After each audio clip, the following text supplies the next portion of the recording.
All right, so we're here to talk about a filmmaker this time. We're here to talk about the great Federico Fellini, who is probably my favorite director, other than maybe What? Stanley Kubrick. Okay. So he's one of the best in my opinion. So I don't think I knew that. yeah. So yeah, I guess this is a new series we're starting called the 5 Film Series, where we just talk about 5 films by a director that one of us is unfamiliar with, at least. So yeah, this time we're doing Fellini. Yeah, and it'll give us a chance to kind of focus on what makes a director special.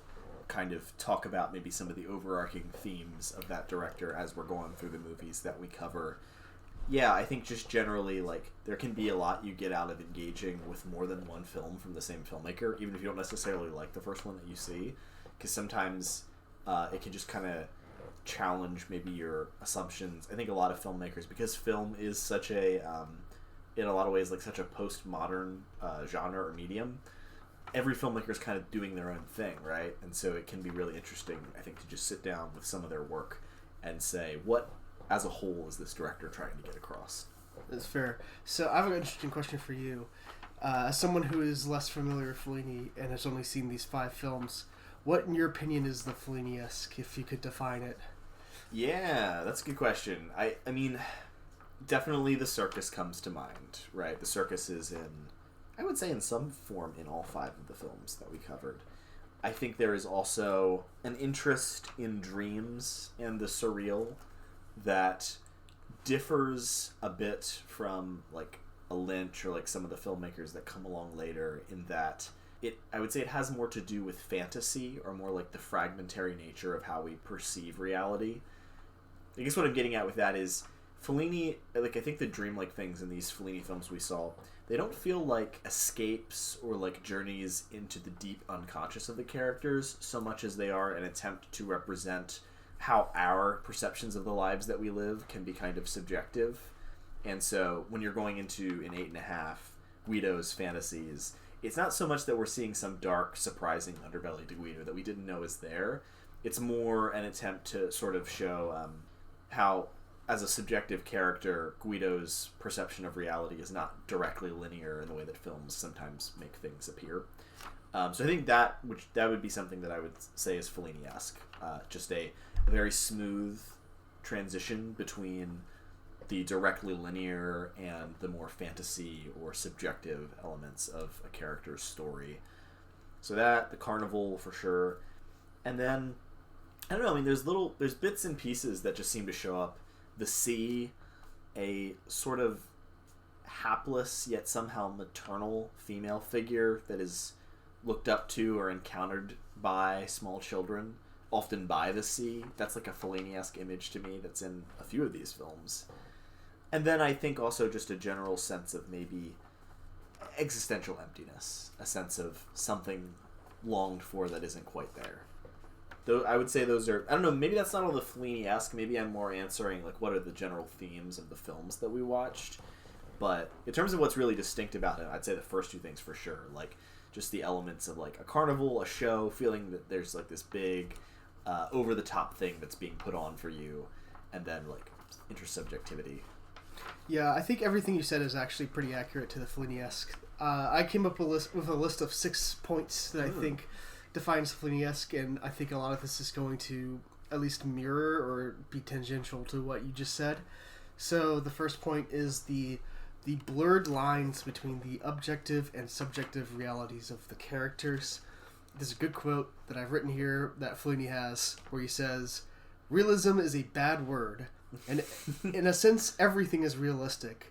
I see no line between the imaginary and the real." And I think that really, I love that. yeah, I feel like that is very obvious in a film like 8.5, but even in like pretty much all of these films have some level where like, not just dreams, but also memories and like fantasies, like I guess like daydreams as well as like sleeping dreams as well, are kind of in that subjective thing, and they all kind of play into the same, like they're all kind of like a reality that says something about the characters as well as like just objective like fact.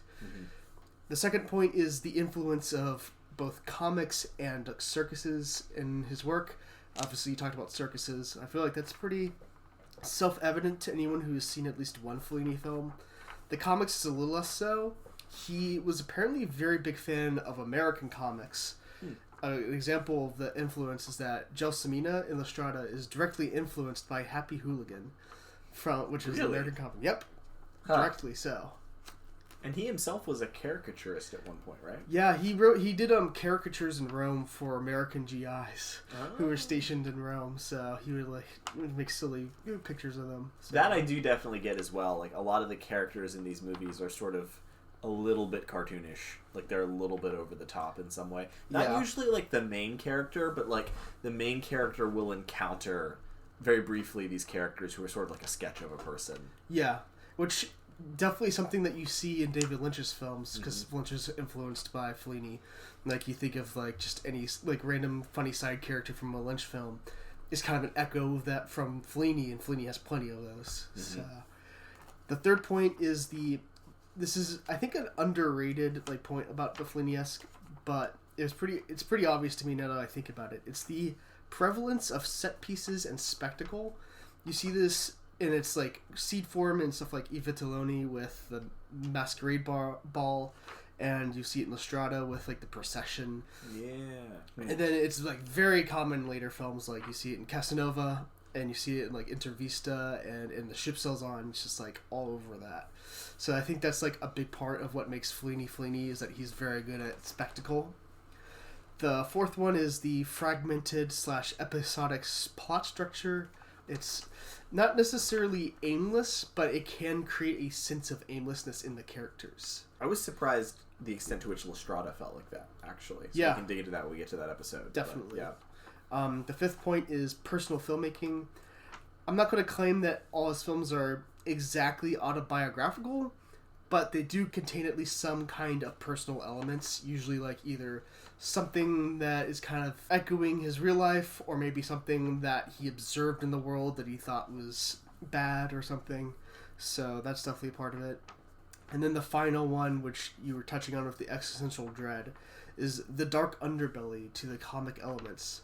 It's not so much that this is like a comedy that turns tragedy, is that there's the comic elements on the surface, but they're a mask for something underneath that is a lot worse, or a lot like more existentially hopeless, I would say. So I think those 6 points kind of define the Fellini-esque, even though they're not very concise. But that's interesting. Makes me think actually of The Sopranos a little bit. I have no idea. I didn't research at all. Like if Anthony Chase is influenced by Fellini in any way, but that's kind of a similarity, I would say, of what I enjoy about both these films and the Sopranos series is both of them are outwardly very comedic a lot of the time. Like they're both very funny. They have very caricatured and amusing characters, but a lot of that then masks a deeper despair that's kind of like very affecting. I would say very different in tone between the two. But yeah, I like that. That's a good point. But yeah, we have 5 movies on here. We're going to talk about them in chronological order. The first one is La Strada from 1954. This is the first Oscar winner for the best foreign film. The second one was Nights of Cabiria, actually. Interesting. So he won the first 2. Huh. But yeah, I'm interested to hear your thoughts on this, because I know this was your first time watching it. So what did you think of La Strada, Adam? Yeah, well, as you know, I put off watching La Strada until last, so I actually have the freshest thoughts on it. I had started it very briefly once before, and I have to be honest, this movie didn't appeal to me very much, at least at first.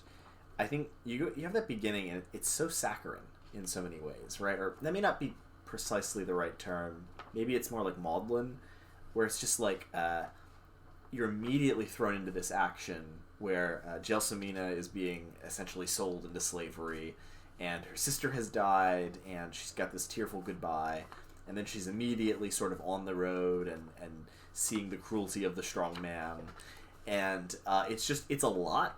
It's a lot for very little establishing time with the character. And so that was all I'd been exposed to previously with the movie, and it didn't connect with me when I started it a few years back. And I knew it was one of his more realist films. It's interesting that you brought up that quote about him not liking realism, but one of his more, shall we say, grounded, less surreal, less dreamlike. which is generally something I tend to like weird stuff, right? And so I was like, oh, it's not going to be weird. It's going to be super emotional, and I'm just not going to connect with it. And I was proven wrong. This movie won me over by the end, actually, which I think is particularly commendable in that with the rest of these films, I kind of was very prepped to like them. I was very positively disposed towards them going in. And so even though I maybe like La Strada a little bit less than some of the other films we're going to talk about, in a way I respect it more because I didn't expect to like it, and I wound up coming away and thinking it was really good. I really wound up emotionally invested in the characters, and that final scene is pretty devastating. Yeah, it's like intense. Yeah. Yeah, I'm going to push back a little bit on the realist part. I will say in the grand scheme of Fellini, it is more grounded than... That's a better term. Later. It's definitely more grounded than like Satyricon, which we will talk about later. Yeah. But at the time, I was actually looking this up. At the time, when it came out, it was not only seen as a break from neorealism, it was seen as almost like an act of treason against neorealism by neorealists. A lot of Marxists hated the movie. They were very critical. And it was kind of seen as like this clear break with that tradition into a new realm, which I think the reason why is because it does have a neorealist setup. Like, it's literally about this girl who's being sold off, basically in almost like an arranged common marriage, almost. Yeah. To this random guy for money by her family, because yeah, and there's like obviously poverty elements. Like if you look at like the jacket that Zampano is wearing, it's like a bomber vest that was probably American surplus from the military, and there's just a general sense of like life on the road. They don't necessarily have a ton of money. They kind of just have to beg for it in these circus acts. So it's definitely like has that element to it, but they're also like, at least at first, it's pretty grounded and neorealist in a sense. But as it goes on, it starts to develop in this way where it starts to show a deeper interest in like symbolism and dreamlike imagery, which turned a lot of critics off at the time in Italy. I mean, on a surface level, you can look at stuff like the horse walking down the road and say, okay, it's not really motivated by much. It's more just for the mood. And for that reason, that's kind of a dreamlike image. So you can look at like surface level stuff like that. You're talking about that scene where she's been abandoned by Zampano. He's going off with this prostitute. Yes. And, okay. That scene, yeah. But then when you start to think about this more, there's a scene where she's basically left Zampano, and she's like on this road, and then you see these 2 or 3 band members doing the song in a procession. Yeah. And it's kind of like they lead her to this religious procession, which leads her to a church, and then the church leads her to the circus act, where you see this kind of like figure who's kind of angelic. It's obviously the fool, and he's like wearing the angel wings and stuff.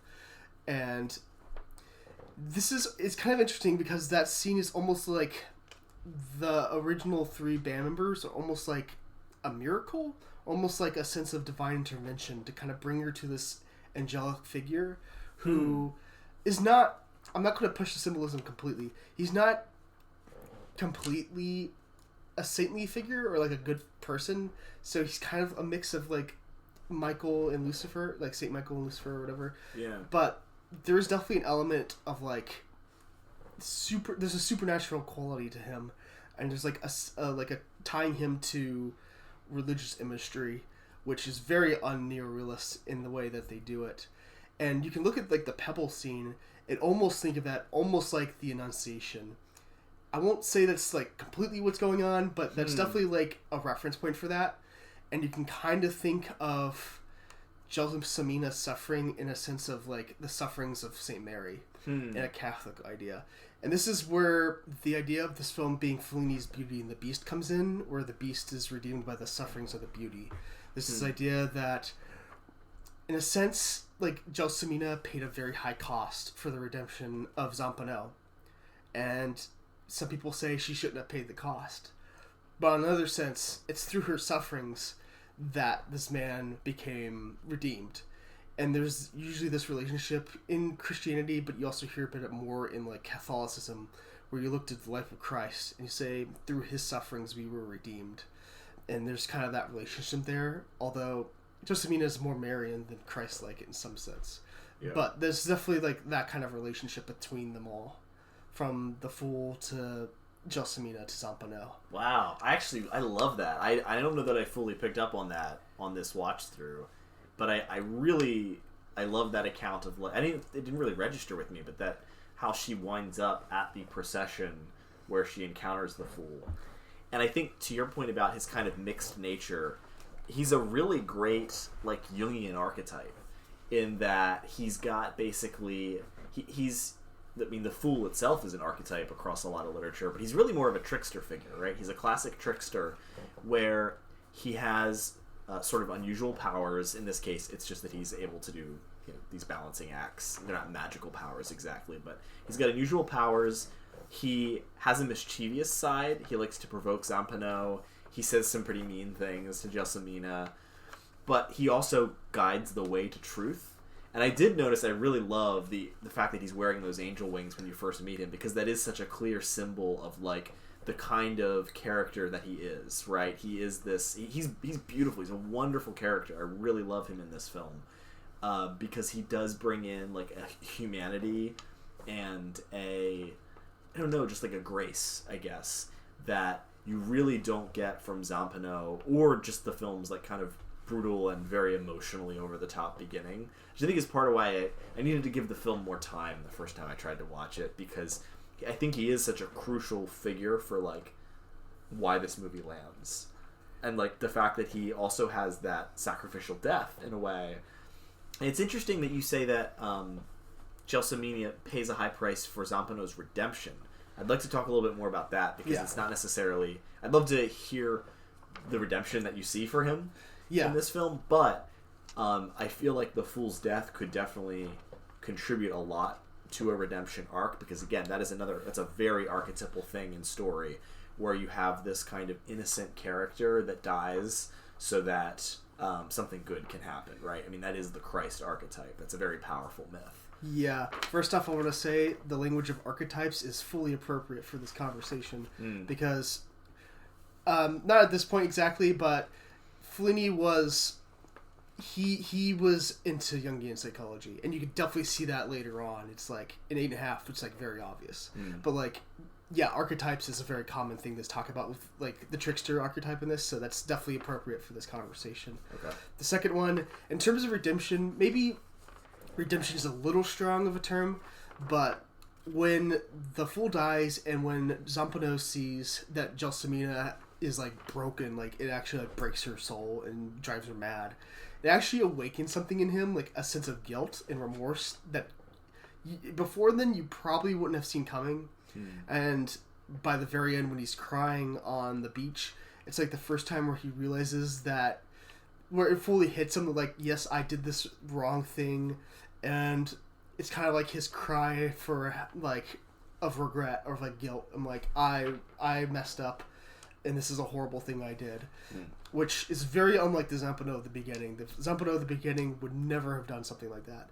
I think that's what exactly is meant by redemption, and it's not exactly like redemption in a completely religious sense, which is where like the Annunciation metaphor and stuff kind of breaks a little bit. I wouldn't exactly call it like God has saved this man or like thing. It's more just like, in a sense, like his humanity's come back. Like he actually shows that he's more than a beast. I think that's what is shown by that. I think that's key to the love that Gelsomina shows, even when it sucks. Like she was able to show that to him. I like that a lot. And so it's like his redemption is not like a moral perfection necessarily. No. Yeah. But it is like the capacity to cry and feel regret over having done something wrong. Yeah, mourning is like a return to humanity from the beast. Yeah. That does resonate. I like that. Yeah, that's why we call it his Beauty and the Beast. Yeah, it's not a full like moral redemption, but it at least like pushes him towards a good place. This film almost needs a sequel to show him becoming like the good guy, you know. Well, yeah, it's too bad this wasn't his Faust, you know. Like Goethe wrote the first part of Faust, and then people found it so depressing that the masses cried for a second part to redeem the character. Yeah. Yeah, I like that a lot. I wanted to ask you, because I feel like you would probably know about this if anyone would. Another thing that I found challenging about this film, both times that I've worked with it, is that Giulietta Messina, Giulietta Messina, her acting is really interesting in this. Okay, yeah. I don't know a ton about the Marx Brothers, but I remember seeing them sometimes in like I Love Lucy specials when I was a kid. I would watch a lot of I Love Lucy. And so I do have a slight sense for like that silent film comedic style of acting that's very very expressive and over the top in the face, and kind of relies on a lot of like you're constantly generating these interesting and kind of unnatural facial expressions that do communicate something, but they're very distinct from the way people communicate emotion in like day-to-day life. So I wanted to ask, like, do you know if there was an intentional choice to have her portrayal of Gelsomina like have this almost like Marx Brothers like silent film aspect to it? Charlie Chaplin, not the Marx Brothers, but she was partially inspired by Charlie Chaplin, partially by Happy Hooligan, the comic.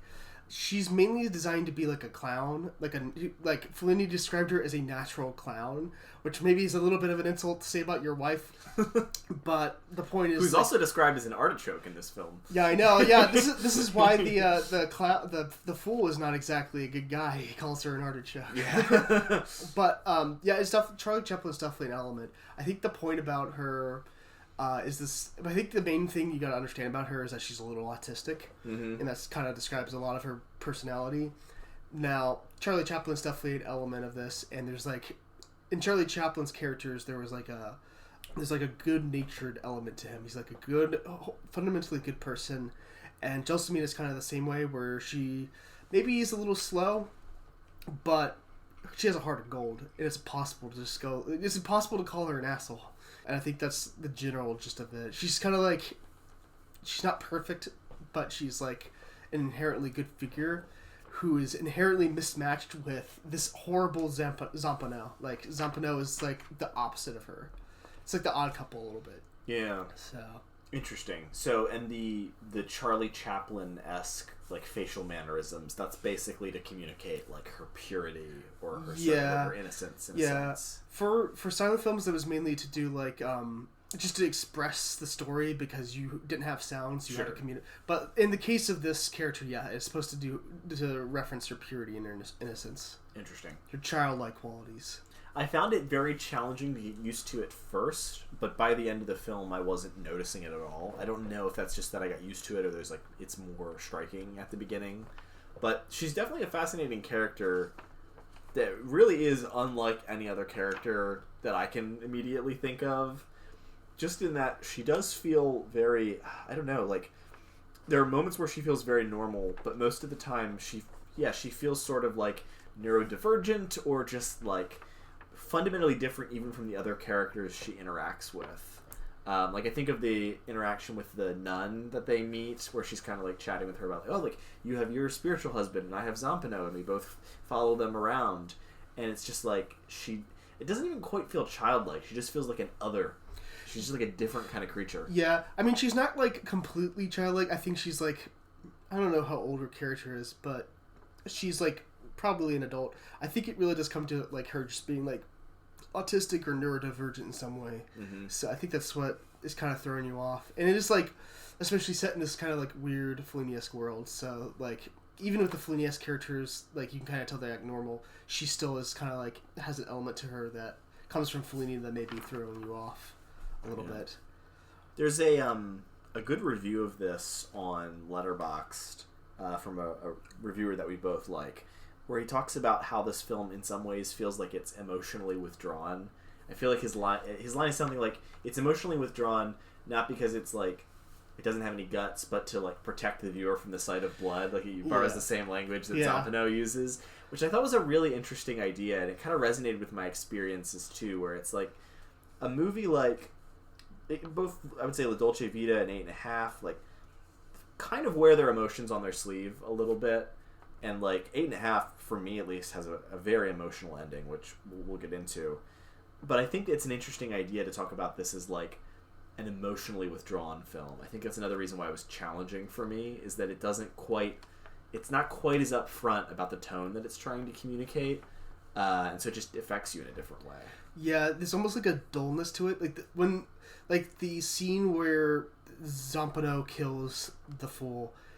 It's not dramatic. It's not this dramatic, like, shocking thing like in Hollywood movies. It's just like you hear like birds chirping, and it's like a very sunny day, and it's something that's almost like an accident kind of, because they weren't like, he like kind of hit him, and you can tell by the way it's shot that it actually did hurt him. But like, it's something where if you weren't thinking about it, you wouldn't realize that it was a deadly blow. So it's not like this super dramatic thing. It's almost like this thing that happens on accident. Like, it's just like he's punching him, and it's just like, oh, suddenly he's peeling over and he's like dying. By the way, back to the religious imagery, if you notice his position, the fool's position, he's in a position kind of like a cross, sort of like this. Really? I did not catch that. Yeah, it's subtle, and maybe people are reading into it, but it is kind of a little bit like that. Yeah. But yeah, I mean, just the general like ending is very dull, or like kind of mellowed out a little bit. It's not so much just like the super dramatic, painful, heartrending thing. Even though like there's like music in it that's pretty dramatic, it's not the same. So I think that definitely it can throw you off, I think. Yeah. What did you think of the score overall? I thought it was good. It didn't impact me a ton. Like, I couldn't probably picture any of the music in my head, but I remember thinking a couple of times, like, oh, this is like contributing positively. I liked it. Yeah, I know like there's the quote from David Cronenberg where he said he saw all these people crying out of the theater, and it was La Strada, and this is how he found out that cinema had this power. I don't fully feel the same way. There is one shot at the very beginning that kind of does make me feel that way a little bit, where she's like in the truck, or she has to go in the truck, and her mom's just crying, and then there's this really good shot where like they show the kids running after the truck, but it's like the camera's in the truck and it's like pulling out, and you see the kids running after her, and that always kind of gets to me. It's kind of like, oh, she's actually leaving for good. It's very sad and emotional. Always gets me up with the music. This just swells. So, but I mean, it's an iconic score, but like otherwise, yeah, it's just like a pretty good score. Yeah. So I forgot that Cronenberg quote was about this movie. It's about La Strada, yeah. It's so interesting. That is very different from how I experienced this film. I would say, of the ones we watched, it is, I mean, yeah, I'd say it's right in the middle of the pack in terms of its emotionality for me. But it's not, like, it is not the one that brought me to tears. That was actually a different one of these movies. But. Yeah, and that's fair. I have a different experience than him, too. But I just thought it was interesting. That's like, only in one scene does it fully get to that effect. I think the ending is just not, I think it's dull enough to like prevent me from crying, but it is still like emotional and still like very sad and moody. Yeah. So I do really love the subtlety of Zampano, the actor's performance. How, he keeps basically repeating different versions of this same bit that he does throughout the movie. I think we see it 4 times where he breaks the chain on his chest. Yeah. And partially through that repetition, partially through the subtlety of the actor's performance, that last... First of all, I really thought he was going to die. I thought that's what was going to happen, is because he keeps saying, like, oh, like, you might see blood, and I thought, like, oh, maybe it'll kill him. But the fact that that's not what happens really underscores the emptiness of the scene even more, and it kind of cuts away abruptly from it. Where it's like, I don't think you actually get to see him break the chain in the final time. It cuts away before then. And you just feel the weight of the years of having done this bit over and over and over again. And it's like very subtly communicated, but that definitely landed emotionally. And I think was a big part of why the ultimate ending of the movie it had me on board. Yeah, Anthony Quinn was great in this film. I know they originally wanted Burt Lancaster to do it, who's a good actor, but I can't really see this movie with anyone other than Anthony Quinn. Yeah. So, glad he was in it. He did a great job. Hope he didn't lose too much sleep because he was filming something else as well. Oh, really? He's filming Attila, I think, so which I haven't seen, but yeah. So, great performance. That's interesting.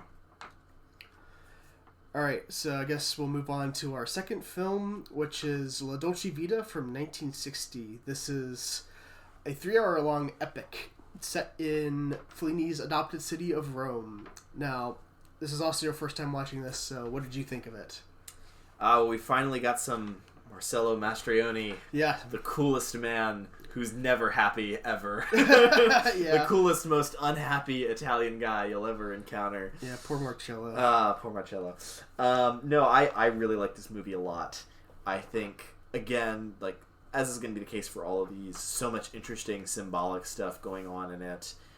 And, again, I'm partial to the weird, I'm partial to the surreal imagery, and so, of course, I love starting out a film with a helicopter carrying a statue of Jesus over some bikini babes. That's like a incredibly striking way to begin a movie. Yeah, definitely. And I think we've talked before about films that are interesting because they have maybe an unusual structure or the climax is at an interesting point.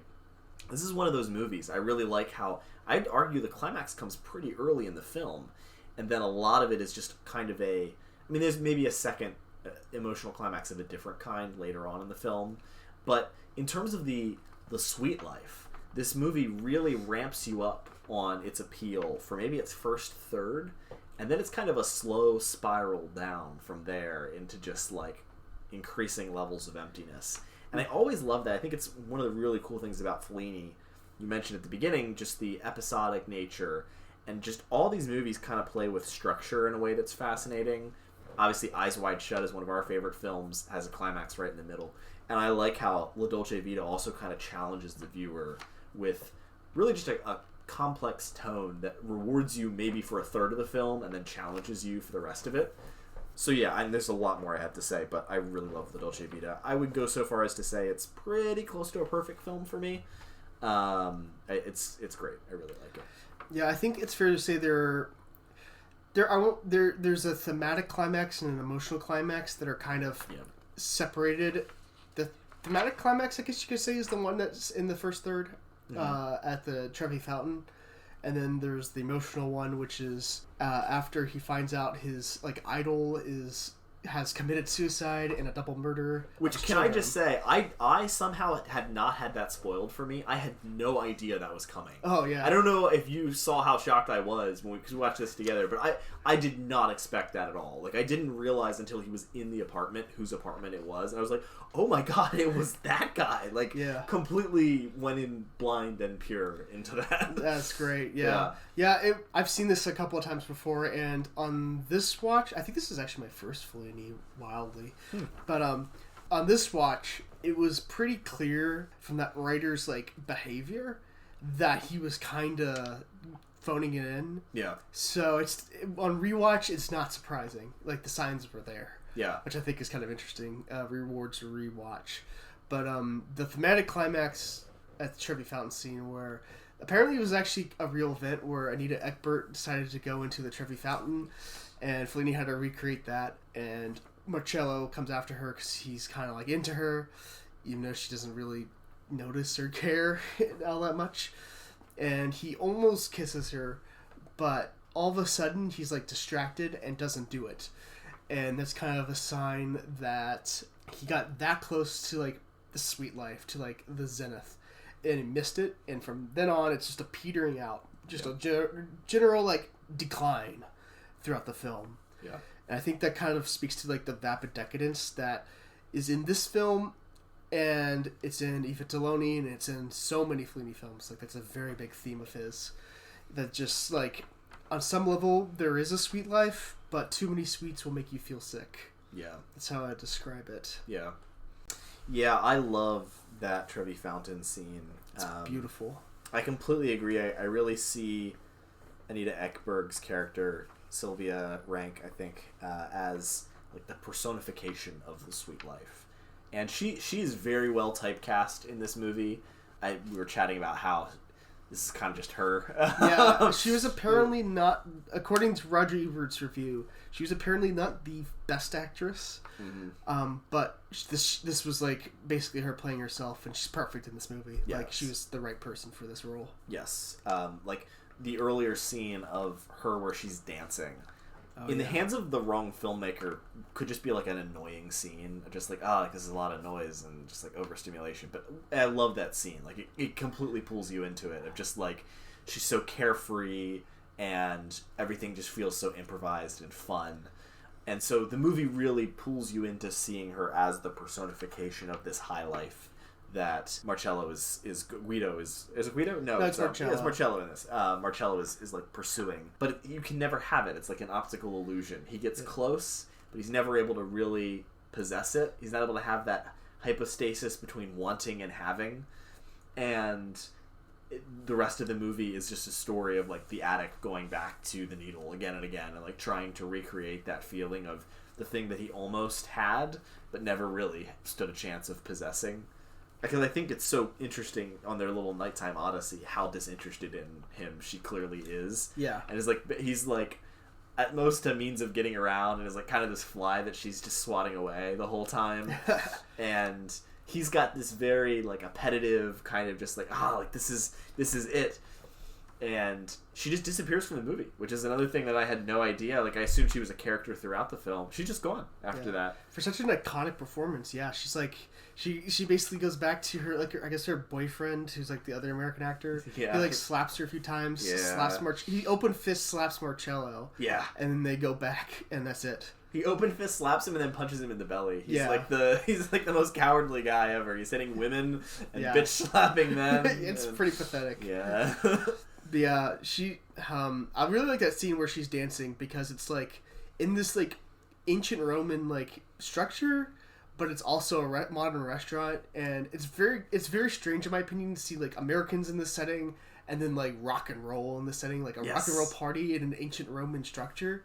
It's kind of strange, but very Italian, I guess. That's just how it goes. Well, and also the feeling that you get if you have ever pursued the sweet life yourself of, like, participating in something that is both very ancient and extremely temporal and, like, present. Yeah.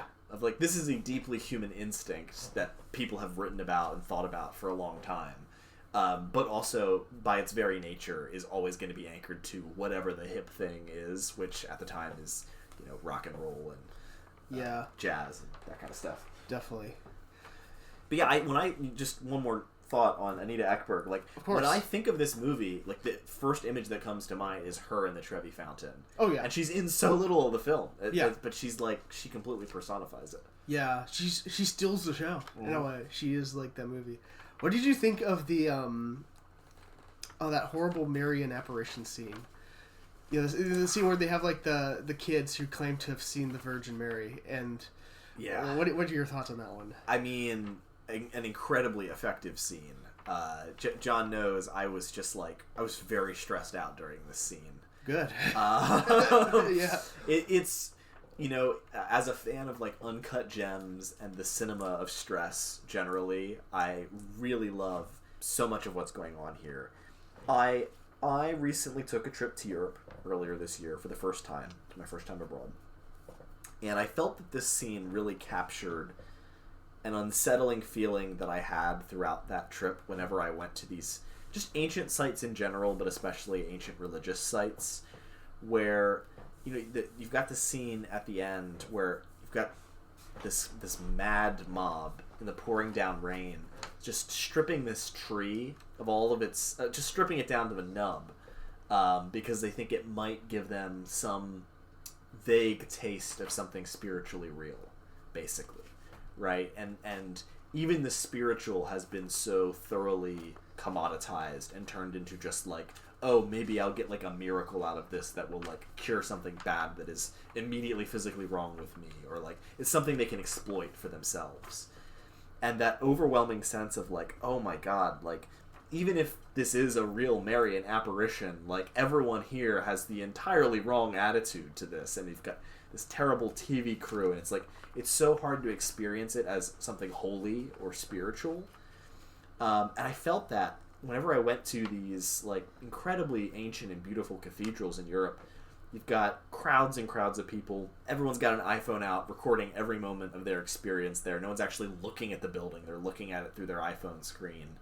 And you just get this building up sense of, like, everyone's here to inhabit a shell of something that used to be very real, but is now just like a museum piece, or, as this movie depicts, like, just a shallow source of, like, consumer entertainment. Yeah. And so I just thought that scene, on a variety of levels, captured that sense of, like, I guess decadence, spiritual decline. A form of decadence. I find it. I will say this. This is maybe a little offensive to our Catholic viewers or listeners. Obviously, the Catholic Church in this film is they're being like, this is not a real apparition. You can tell because interestingly, yeah. There is actually a criteria for determining if an apparition is authentic in the Catholic Church, and they do present at least one of the criteria, which is you have to test its fruits. So that's authentic. But there is a sense in the Catholic Church where grace is quantifiable, and I think that's where the idea for the, like, ripping the branches off the tree comes from. It's like, I can increase my grace this way, in a sense. Or, like, I can, like, get quantifiably more grace through just, like, a piece of this, Yeah. So I do think that is, like, something that Catholics can be prone to, even though the Catholic Church is clearly saying this is bad. But it's just, like, a clearer case of fraud, at least in the movie's terms, and it's just, like, this... They have all these people there who are so desperate for something. It's like going to one of those prosperity gospel preachers, those people who are like, I can heal your blindness by, like, saying this thing and, like, touching you and whatever. It's the same thing, and it just in the Catholic form. And at least there's, like, there's, like, a guy who dies, like this sick guy who dies, and at least that the Catholic priests are there to minister to this guy and, like, actually give him the proper rights. Yeah. But it's still just, like, a horrifying mess. And this is not... And this is not Christianity. Like, it's just not... It's not real Catholicism. Yeah. It's just, like, a parody that it's become from desperate people. I could talk about this scene, like, all evening because I love it so much. Two other quick thoughts about it. Like, I really like how it mirrors the opening image of Jesus on the helicopter, right? Like, Jesus has turned into this mechanized flying wonder that's, like, entertainment and is just, like... completely divorced from the actual void that these characters experience in this film. So I just love that. And then I also think it's really neat to have Marcello and his fiance, like the both of them there. Yeah. Even though they're not really primary players in anything that happens. Even Marcello is not, I mean, he's there on assignment, but he doesn't have a lot to do with what transpires. We're kind of just witnessing this event. Yeah. But you get to see their own dysfunction, which of course blows up later in the movie, kind of on miniature display as a part of this spectacle, this mess that is kind of like the world they're in. Their dysfunctions are a part of this and are, like, in some way related to it. I like that a lot. I like that she's there. At the beginning, you're almost like, why is she here? Like, we're just writing this character into this scene. But it's interesting to see both of them interacting with this stuff, and obviously her quest for meaning is extraordinarily anchored to him as a person in her life, and his quest is largely anchored to escaping her. And so just to tie both of those things to all these spiritually hungry people who are not getting what they need from this scenario is, I think, very effective, subtle communication about what's going on in their lives. The spiritual poverty of the world. Yes. Just, like, in general. People, and they're sharing it, yeah. People trying to use decadence to cope with it, but not really succeeding. Mm-hmm. Which... the transition to another scene, like the final orgy, is kind of like that. It's, like, very lame. It's like the lamest scene ever, which fits the tone perfectly because you have this striptease, which is not super graphic. It was graphic for the time. It was very, like, scandalous for the time. Nowadays, it's kind of like, yeah, like, I've seen internet pornography, whatever. I've seen Anora. Yeah, but it's still, like, I feel like that, like, which I loved. Yeah, exactly. That's a good movie. But the fact that, like, it's non-graphic actually does help it nowadays. It actually does kind of make it feel a lot more lame, and just, like, the whole film has petered out to this point, and it's like, this is, like, a desperate coping mechanism. Like, it's not fun. It's desperate. Yeah. I think that's really what that tone is. So, even though on the surface, like, the mask is, like, comic, it's very obvious to tell what's going on underneath. It's not very subtle. I always think that a sign that I've encountered a filmmaker that I really respect is when a scene has, like, a unique and really complicated emotional tone. Like, that was what drew me in about Mulholland Drive the first time I watched it. It made me feel things that were, like, difficult to articulate. They were so complex. I feel like this scene is a great example of that, where it is like this, there's, like, a dryness to it, the surface comedicness, like, to your point, the striptease, which is, like, exactly how something like that would actually play out. Like, it wouldn't actually be as sexy as a more fantasized movie would make it seem. It would be a little sad and a little awkward. Yeah. And, like, it's clear that these people are being pretty cruel to her. Oh, totally. Like, there's no sense of, like, that they're sharing in this with her. It's that her misfortune has gotten her to a point where she's so just distraught over this divorce that's going on, or separation. I think they talk about that. Yeah. It's like she's now sufficiently vulnerable that she can be this kind of entertainment for them. Like, she's liable to be that for them. And so it's like, there's definitely that sixth sense of, like, almost like some other movies that get at this. I'm trying to think of titles, but like the sixth sense of, like, watching somebody emotionally torment someone else a little bit is definitely lurking.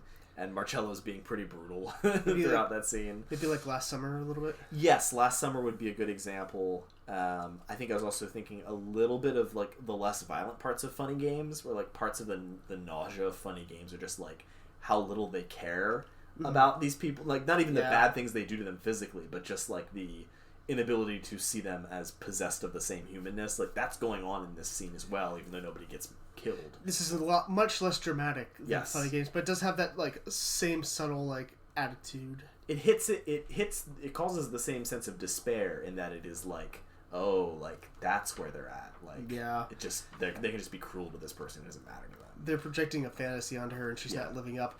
And then there's, like, the final shot where Marcello is, like, there's, like, the girl who's trying to yell at him or call out to him, and Marcello just kind of, like, shrugs and then leaves and goes back to the party. Yes. Which kind of gets back to that a theme that you mentioned when we were watching this, is that of communication, or more so the failure of communication. Mm-hmm. Because there's a lot of, like, in some ways this film is kind of bilingual. It has a lot of English speaking, a lot of Americans in it who are actually speaking in English.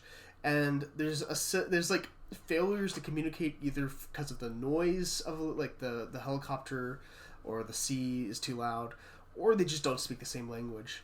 I think that just comes back to the spiritual poverty of the world, where not everyone's really connecting on a personal level.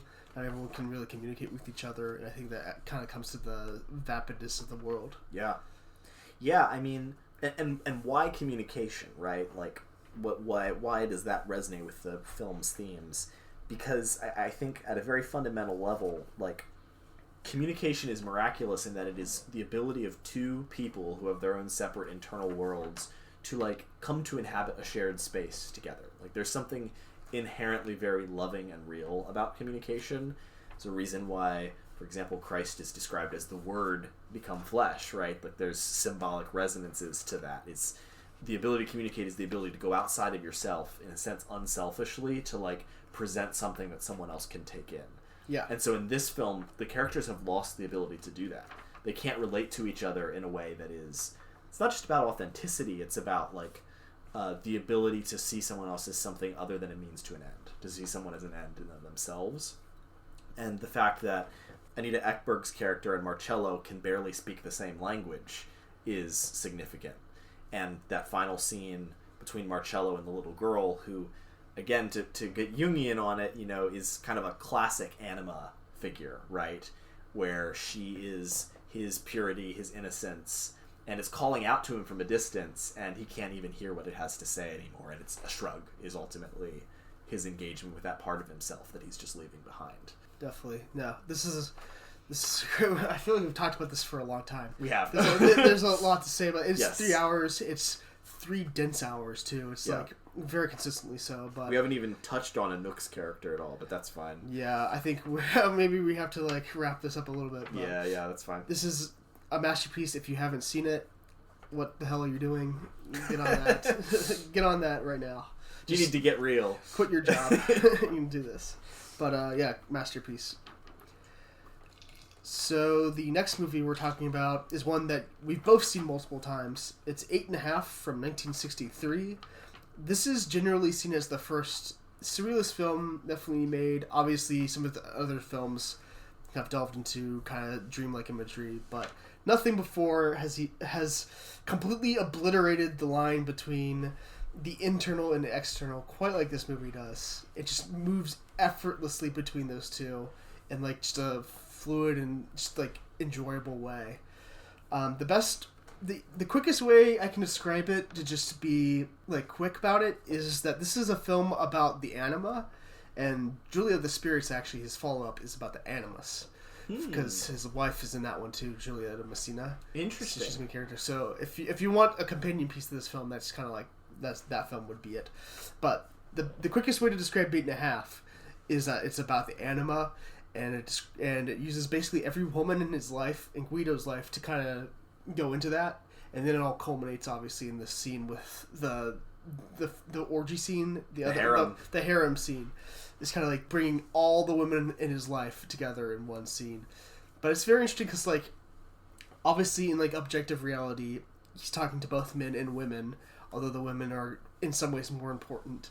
Whereas in the dream world, it's pretty consistently the relationship that he has with the women, and not really talking as much about the men.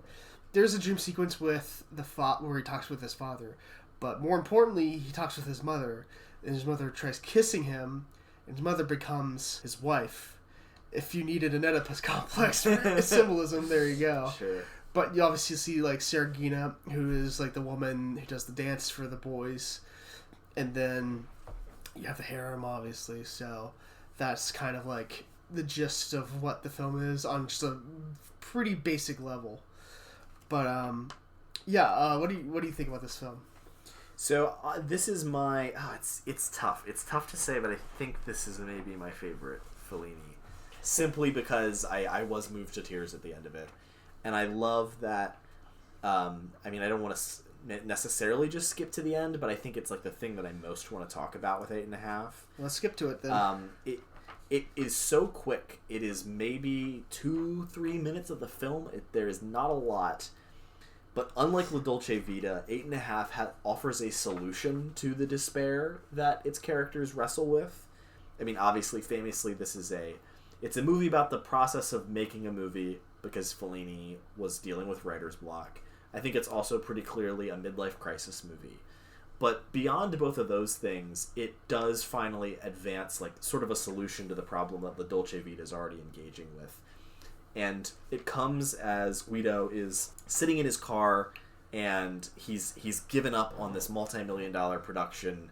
His enormous, embarrassing Tower of Babel is being deconstructed, and his friend, this critic, who's sort of a comedic, annoying character throughout the film, is babbling next to him. And he's like, and anyway, what did you think you were going to accomplish? That you could somehow find meaning by stitching together all the random, disconnected pieces of your life? That you could somehow make peace with the disconnectedness of all these things you've experienced and accept your lack of control? Something like that, right? It's not a direct quote. And in that moment, Guido, we're taken, as this film is so smooth at doing, we're taken immediately into fantasy, and Guido sees all the women of his life and really all the characters of his life moving across this beach, dressed in like, it struck me almost as like funereal garb. I think a lot of their clothes are actually white, but there's a sense of like, just graveness to them, right? And in that moment, he realizes that his own fanatical desire to impose control over his life and build this Tower of Babel is the problem, right? And he needs to stop. He needs to take a step back and have a less egotistical approach to things. And then in that moment, all these characters are brought together from the film into this really beautiful kind of circus-like dance at the end, in which we basically seem to be told, like, yeah, the key to this stuff is to have a more childlike approach to your life. And instead of always trying to be in control of things and make sure the outcome is what you want it to be, to enter the kingdom like a child, you know? I love how quickly and suddenly that message comes out of nowhere, and it is a big catharsis after watching both of these movies as well, to just, you know, sort of feel like, okay, there is a solution, there is an escape to this, like as depicted at the beginning of the movie, this suffocating traffic jam that is modern life. And I think it just does a really beautiful job of depicting that. Yeah, that's a great ending. Apparently it almost didn't make it in the movie. Really? Yeah, they were writing it, and apparently the scene was originally... They actually shot it, too. They originally had a scene where Guido boards a train after shooting himself. And his writer was like, you should change this because that implies like promoting suicide or is like suicidal. And you can't keep making these depressing films, Fellini. he said to find something else, and I think that was a good advice that Fellini accepted it because he came up with a much better ending. Yeah. I think it makes the movie in a lot of ways. Not makes the movie, because the rest of the movie is like a masterpiece, but definitely like it's like the perfect period. Mm-hmm. Adds just like the perfect touch to the end, which I guess we could say is like the scene where Guido shoots himself. I'm pretty confident that we both believe it's not actually a suicide. Mm-hmm. I think of it more as an ego death, or him just killing his ego, which plays into what you were talking about. 100%. So yeah, I really see this. I kind of already said this, but like I see this as his Tower of Babel myth film, right? Where it's like your aspiration to rule the world and the universe, even if it is just in the form of being able to perfectly recreate your own life in film. Whatever, everyone has their own version of that egotism and self-glorification. That is, in many cases, the source of your own despair. Your conviction that you are the most important thing in the universe needs to go away. And that is the start of the way out of this backwater that modernity has gotten itself into. Definitely. But even if you don't like care about the themes of this movie, I think what really works about this is the mood. Just like the fluid filmmaking, but also like the mood. I think of like the scene, the Asanisi Masa scene, which is a gibberish word, although if you take out certain letters, it becomes anima. Yes, I was reading about that as well. Apparently it's like this Italian children's language game where they add certain vowel sounds in between syllables and then like reverse the word or something. I forget the rules exactly. Yeah, but it is like I think of that scene with like the harp and like the woman singing, and it's just like so nostalgic in almost a bitter way that is very evocative. Yeah. And then I think about like the use of Wagner's music, which is really good. I think of like the crazy dance that Sergina does, just like the circus music that comes around that, just like effortless interplay between the realities. I think it's just like every shot is like perfect. Like when I rewatched this recently, I did the Criterion commentary track, no subtitles, just the commentary track, and just let the images flow through me, and it was just like every shot is perfect. Yeah. There's not a bad shot in the whole fucking movie. This is also the first time he was doing more constructed sets than on location stuff. Because if you know late Fellini, you know he loved his sets to the point where you see when he does the ocean, he just took a wet tarp and started flapping it around, which you can see in like a little bit in Amarcord, but also in like Casanova and in The Ship Sails On. That's like his big thing. So like he was all into those constructed sets, but I think it really is perfect for this film because he's able to recreate like his dream world or his fantasy world very accurately through these like sets. But yeah, just like the dreamlike quality of it, the mood of it is just like so addicting. It's like a good pop song that gets stuck in your head and you listen to it over and over again. It's the same thing. It's just like such a delightful experience. It's kind of like, I don't know if it's necessarily the original, but it's one of the earliest like existential crisis movies, and it's one of those things that's like sometimes you come across a work of art that's so perfect it almost bounces off you the first time you see it, because it's almost hard to get a grasp on it. It's unrelatable. Yeah, it's that, and there's just so much going on that it's hard to grasp it all. And so I think this is a film that you need to see. Like, I need to see it again. Like, probably need to see it at least like 3 times. I feel like to really fully let it sink in. Yeah, I think I've seen it like 5 or 6 times, something in there. Yeah, but it's like I'm at the point where it's like hits me perfectly every time. Such a joy to watch. Yeah, in that regard. Profoundly spiritual. I love the image of Guido dousing himself with holy water. Oh yeah. They go to drink the holy water. They like have a prescription for it. Yeah, which I think is really fun. Yeah. Yes. The religious rest cure. Yeah. What was your favorite dream sequence, if you have one? It's tough. I mean, controversially, I do think the harem scene is very effective in terms of what it is trying to do. I think it's something that's probably misunderstood today. Like, if you think that scene's supposed to like praise this aspect of Guido, or like say like, yeah, men should be like this, you're kind of missing the tone. Like, it's very clear we're looking at someone who has a disordered internal life. Like, the point is like, this is what's wrong with Guido. Like, the fact that he sees every woman in his life as like this mother / sexual partner archetype, that he's essentially substituting them for his own soul. Like, that's what's being criticized in that scene. I think it does a good job of that. It's like showing a character at his worst, which is a brave thing to do. Yeah, I think there's like no debate. It's like very obvious that it's very obvious it's a very negative depiction of him. Yeah. And this is something that's interesting about Fellini, is that a lot of his films will have like violence against women, or like these kind of like mistreatment of women, or just like bad, like male characters who view women in bad ways. And it's consistently depicted negatively in his films. Like, there's no attempt, because I know going back to the Strada a little bit, there's like apparently in Italian comedies there's like this formula for films at the time where like the man and the woman would fight, which would eventually culminate in the man physically dominating the woman and winning, and this is like supposed to be like a good, like seen as a good thing, like the man has won. Whereas in like Fellini's films, he kind of depicts the same mechanism, but in a totally negative light. Yeah. It's just like very negatively. So I think it's just kind of like hard to look at that scene and think, oh, I'm supposed to like Guido now.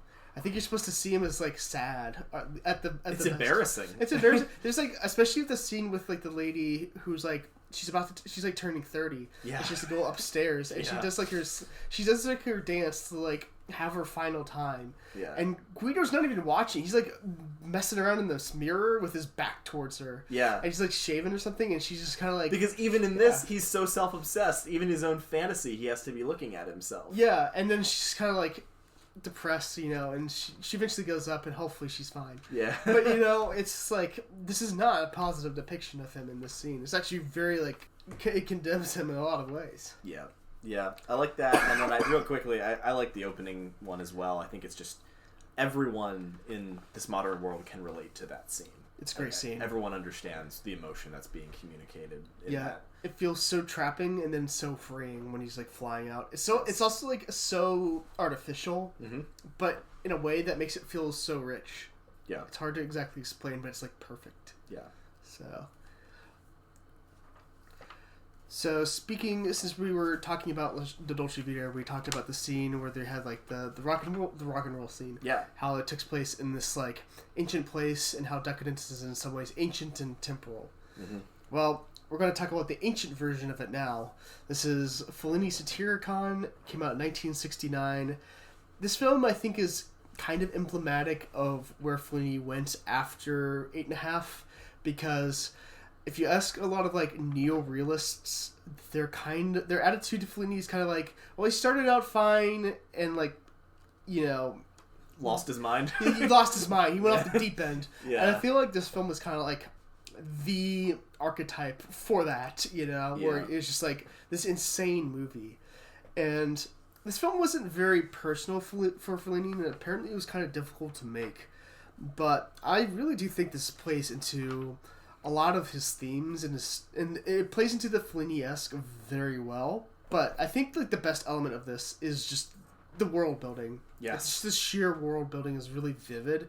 It's not ancient Rome, but it almost feels like ancient Rome, but it also feels like a science fiction movie. It's hard to exactly explain, but when you watch it, it's actually very compelling. Most of the film is in Italian, some is in Latin, some of it is in complete gibberish, but it still has this weird feeling of just being like a different planet. A truly alien place. Yes, which is how I kind of envision the ancient world. Yes. I kind of think of them as being like so totally different than how we are now. Yeah.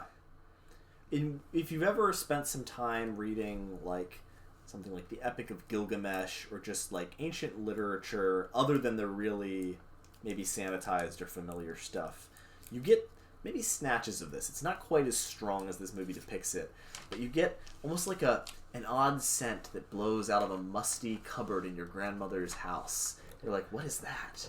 Just like, I don't know what this would have been like. This is a totally different place, and yet somehow these people are also human and therefore like me. Like, what must this have been? And this movie completely captures that strangeness. It's so much more than so many science fiction films that allegedly go to alien worlds. I'm looking at you, Star Wars. Like, this is actually a place that feels like completely unfamiliar, and you're just like, you're just baffled by most of what's going on. You can kind of recognize bits and pieces of yourself in it, and that's one of the most interesting aspects of the movie, is to see like where it maybe is commenting or engaging with modernity. But I agree with you, that's not the fun of the film. A lot of the fun of it is just being like, what the hell? Yeah. For like a solid 2 hours, just like, oh my god. Like, yeah, part of it is like just the... Well, it's an adaptation of Satyricon by Petronius, which is one of the first novels. And we don't have that much of that book. It's like pretty fragmentary. And that fits because Fellini's films are fragmented. They're like episodic in that way. So it definitely fits. But also that book is about decadence. And this film is about decadence in a similar way that La Dolce Vita is. But the version of decadence is very different. Like, La Dolce Vita is very modern in the way it's decadent. This one feels very ancient. And it just, like, it's something that when I think about, like Mithras or just, like, cults from the time, it's just kind of, like, it has that specific aesthetic that's just very strange. Yeah. And very pagan. That is not really something we have in the modern world. At least not, like, maybe, like, in satanic cults, maybe, but not really in the mainstream. Yes. So... It's a very unfriendly film, not beginner viewing. Definitely not. I would say it directly competes with 8.5 for my favorite Fellini that I've seen. I kind of go with 8.5 because I am a softie, and at the end of the day, I like a good feel-good ending. Fair enough. But I think technically this movie maybe appeals to me even slightly more than 8.5, simply because the sets, the lighting, the look of where this takes place, although it is clearly artificial, is so compelling to me. I love the way the sets in this look. That earthquake scene and everything leading up to it. Oh yeah. It's just like it works better than if these were not artificially constructed sets, because the artifice is part of the, not necessarily liminality in the sense that people mean today. It's not like a liminal space, but like the like what am I seeing here? Like the unfriendliness of the environment. It's sort of like Eraserhead, maybe is a good comparison. Yeah. It is added to by the fact that these spaces are handmade and therefore not just a natural thing you've encountered somewhere. This exists in Fellini's head, you know? Yeah. It's also a very dystopian world, if you think about it. Like, an example is this scene early on where this guy who's dressed up like a lion or something. Oh, yeah, that scene, yeah. Some fucking costume. He's like this actor, and he's doing this performance, and they have, like, this guy who I think was, like, a prisoner who gets his hands chopped off, like a snuff film, except played version in the movie, you know? Yes. And it's kind of like, that's very dystopian, and that's, like, kind of depressing. Yeah. The underground apartments is another one, or, like, don't they get, like, kidnapped at one point and they get on the boat? And then, yes. like, they get sexually assaulted. Yeah, it's just kind of, like, just a depressing world in that regard, which I think is kind of, it's interesting, you know? It does add another element to, like, the ancient side of it. Yes. But so visually colorful. The colors and the costumes are so interesting and strange and, like, primitive, very primeval. Again, in a way that's maybe not, I'm sure it's not purely authentically Roman, but it gets across the sense of, like, you do not know this world. You do not understand what's going on here. This is not something that is familiar to you. And then you were mentioning the episodic nature of it. I think, you know, if I could pull out one theme from Fellini, maybe it would be the idea that all you can really take from life are the moments and impressions and the subjective experiences of it. You can't build this objective, perfectly ordered world. That's like a egotistical fool's errand.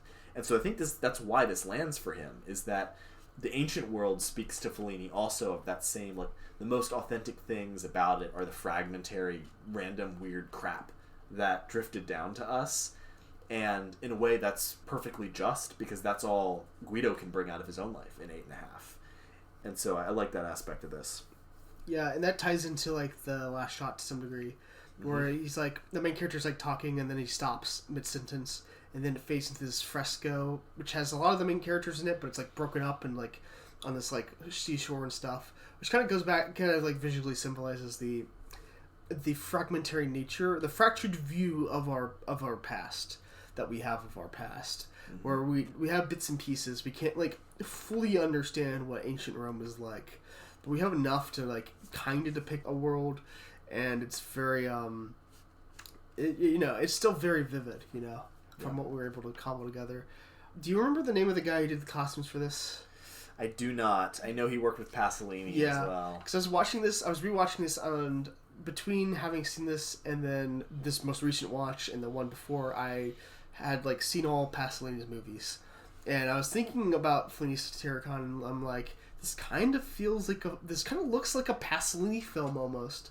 And then I found out it's the guy who did Pasolini's films for the costume, so which makes me excited to start watching Pasolini. Yeah, because I love the way this looks. Yeah, well, if you're interested in Pasolini, he wrote some dialogue for La Dolce Vita. Oh, interesting. And Knights of Cabiria. They got him for Knights of Cabiria because Fellini was like, that Pasolini guy knows how prostitutes talk. Bring him in and have him write dialogue for prostitutes. Which fair enough, I guess. That's funny.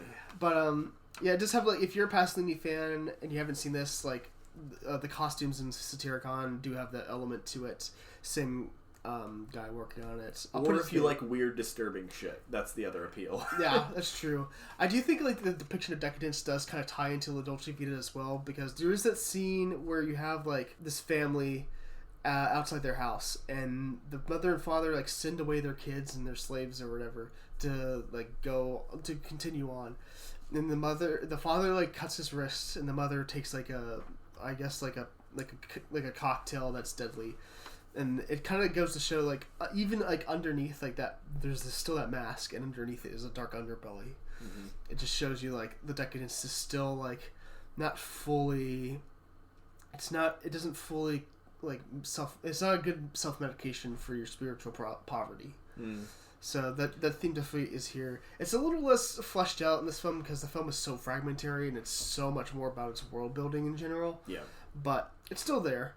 Yeah. It's still there, at least in a small form. Yeah. Also, like how this film depicts the Minotaur.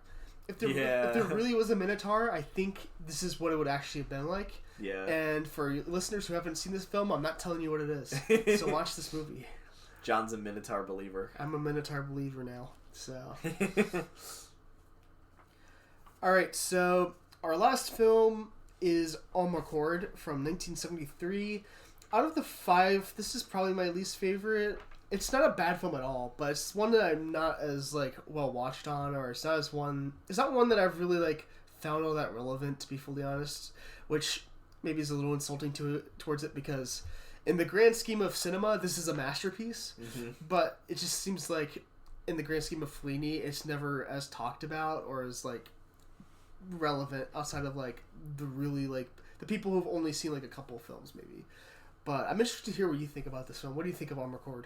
I feel similarly. It's not probably. It is definitely my least favorite of the 5 we watched. I agree. It's not bad. It's slice of life, right? And so as I was watching it, because we just recently done Mon Oncle Antoine, I kept kind of comparing it to that. They came out at almost the same time.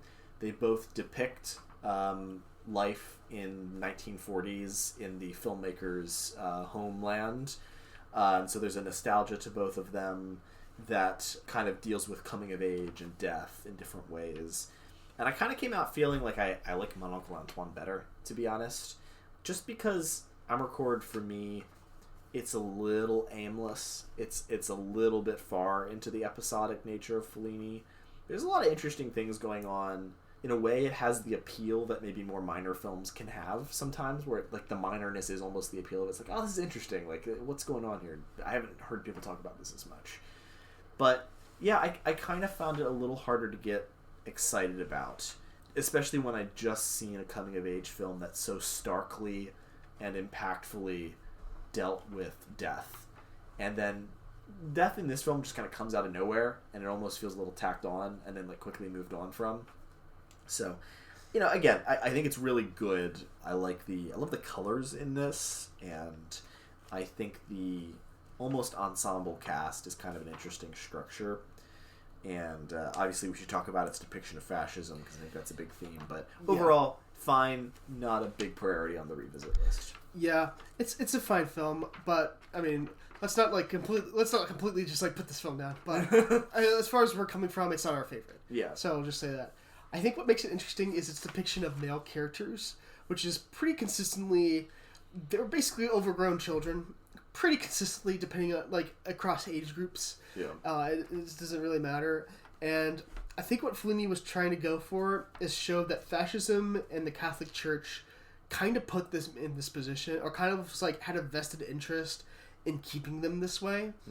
And obviously the two were interlinked because, I mean, like, in Fellini's childhood they were interlinked because you have, like, the school, and some of them are Catholics, some of them are fascists, you know. And what's interesting is the whole town, except for one guy, is basically into the fascists. The father of the main character is the only one who's kind of like a resistance fighter, in quotes, resistance fighter, and he is just like so pathetic. He's just like such a clown. He's like so impotent. It's just like he's constantly screaming. He's a coward. Like he gets brought to the fascists. Like there's like 5 or 6 of them in this room, and then like he's like denying that he's even like anti-fascist in any way, and then they force him to drink castor oil, and they like humiliate him, and they like send him on his way. You know, it's kind of like, this is sad, you know. Yeah, it's very interesting the world that fashion depicts. Apparently, you know the scene where they're like running through the streets. Yes. Apparently, that's actually like historically accurate. Apparently, they would do that because Mussolini started doing it because he wanted to prove his vitality. He wanted to prove that he was in shape and had energy. Yep. And so that was like a completely accurate thing to real life. That's actually what they do. So comical. Yeah, it's pretty silly. I think that it gives you... I never asked you this. The bald guy that's running around is supposed to be Mussolini, right? No, I mean they have like the big like thing. I think he's... This is interesting. He's not Mussolini. He's a Mussolini fanboy. Interesting. Okay, so he just likes Mussolini so much that he has like the shaved head and the military getup. It's that kind of made me laugh every time I saw him. There was something very comical about that character. Yeah, he's just like so stone faced. It's like a Nazi fan wearing like a toothbrush mustache nowadays. Yeah. It's sort of like that vibe a little bit. Yeah. But yeah, I mean, it does a good job of showing fascism as like the kind of pathetic machismo that it is. Like it's overcompensating for something, you know. Yeah. But I did find it interesting that detail is actually like historically accurate. I had no idea. That's interesting. Yeah, I found it from the Criterion commentary. Oh, nice. So that's how I know. I do think too. I think the tone maybe landed a little differently for me. I kind of I almost thought like this is a way of imagining what it would be like to experience fascism from the inside. In the sense of like if you were brought up in this and you didn't necessarily have much of a chance to know that this was atypical. The way it's like it's a very sunny film. It's not a like Schindler's List kind of thing. Oh, definitely not. But I sort of liked how the brutality towards the uncle is like it's just enough to give you a peek and be like don't worry, like you're not crazy, like these guys are bad.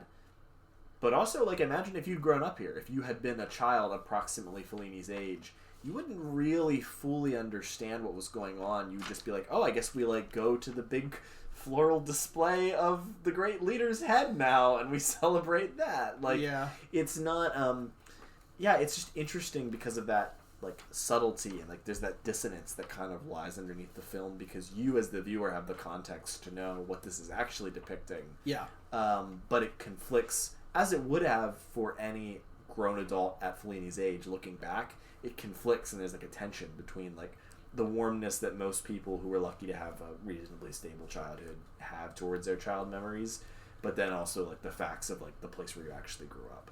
Yeah, I think that's true, and I think here's what I said too. So I think that makes sense. I think what's interesting is that there's a scene where that kind of fat, pudgy kid is like fantasizing about marrying this woman, and the Mussolini head's like making him do it too. Yeah. Or he's the Mussolini. It'll be a fascist wedding. Yeah, I think that kind of gives you a little bit of insight into what role fascism played for the average Italian.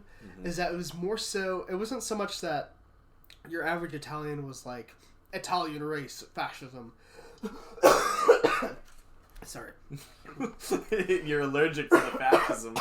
Sorry. John has no tolerance for fascism. Fascism makes evil. Him sick. Yeah. It's not so much like that they're true believers. It's more so like fascism can get me something I want. Yeah. It's kind of like a wish fulfillment element. Yeah. So I think that's kind of what it means overall to like the average Italian. And I like how that element like shows that. So yeah. But the fascists are also surprisingly absent from a lot of the movie. Mm-hmm. Like they're in that one scene. I guess like the parade, when the parade goes, then they leave. So I guess that makes sense. There's just kind of like this something that comes in, comes out. It's like not fascism isn't super relevant to their day-to-day lives. I think that kind of goes to show that they're not really true believers in fascism. Yeah. It's more just like this thing that's like it's like this shiny thing that is dangled in front of them. Yeah. Almost like the ship that they go out to sea. It's like this thing that is like dangling in front of them that they're interested in. And that's probably accurate to what Fellini remembered, right? I mean, the title of the film is literally "I Remember." It's like taking the words I remember and smashing the one. Oh, I see. In the dialect of Rimini, which is it's an Italian dialect, which is a whole can of worms. We won't get into Italian dialects, but okay. it's a dialect of Italian. It's okay. Kind of like that. So. Interesting.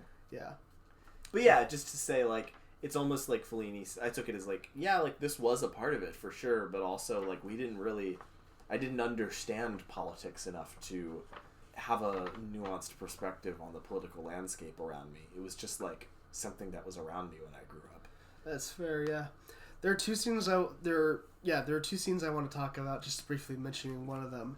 The dinner scene near the beginning with the main character and his whole family. Yeah. It's just like ugh. The worst dinner scene ever. Just like the absolute worst possible experience you can have with your family at dinner. It makes the Eraserhead dinner look like a picnic. Yeah, it's just like explosive anger. It's like people throwing things and like people going crazy. Death threats. One guy, the only time I've ever seen someone attempt suicide by pulling his jaws apart. You're right. It's just like absolutely horrible, you know. As if you had any more reason to believe these characters were absolute children, you know, especially the men, you know. The other scene is another dinner scene with the family. It's where they pick up their uncle, who's like this crazy uncle in like a mental asylum, and they bring him out to this countryside. Forgot about that. And they have this nice dinner, and he's acting fine, and then eventually the uncle like scales a tree and is at the top of it, just like screaming out into like the countryside, "I want a woman," over and over again. And whenever people try to like climb up the ladder, he like throws rocks at them, and like it prevents them from coming up. And they just kind of like sit there for a while trying to get the hospital people to come back. That's a good scene because I remember like the father when this is happening, like he climbs up, he gets the rock. Two more people try the rock. And then there's a scene where like the uncle is still screaming, and the father's just like going around the side of the barn and he's like jumping up and down in anger, and, like cursing and screaming, just like as if that could control anything. Or he's just like venting it, like just releasing anger, you know. It's just so funny. He's like such a funny character. But I mean, I do think that the caricature personalities in this film do kind of portray a sad element to, or like kind of like a perpetual adolescence, as was Fellini's terms. Mm-hmm. Just a sense of like these characters are not grown up and they can't really grow up. Mm-hmm. And I really think that is a very sad element to this film. It's sort of like comes back to the mask, and then underneath is the underbelly. It's the same idea. Mm-hmm. And I just think that it's an interesting thing to think about your hometown, I guess, but like there's a reason why Fellini left, and there's a reason why he didn't visit that often. It's just kind of like, this is how he thought of the people there.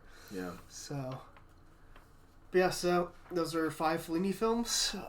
If you haven't seen any of them, you should have seen them before this podcast. How dare you! You failed your job. Damn you. You stupid fucks. But, yeah, hope you enjoyed. Tune in next time.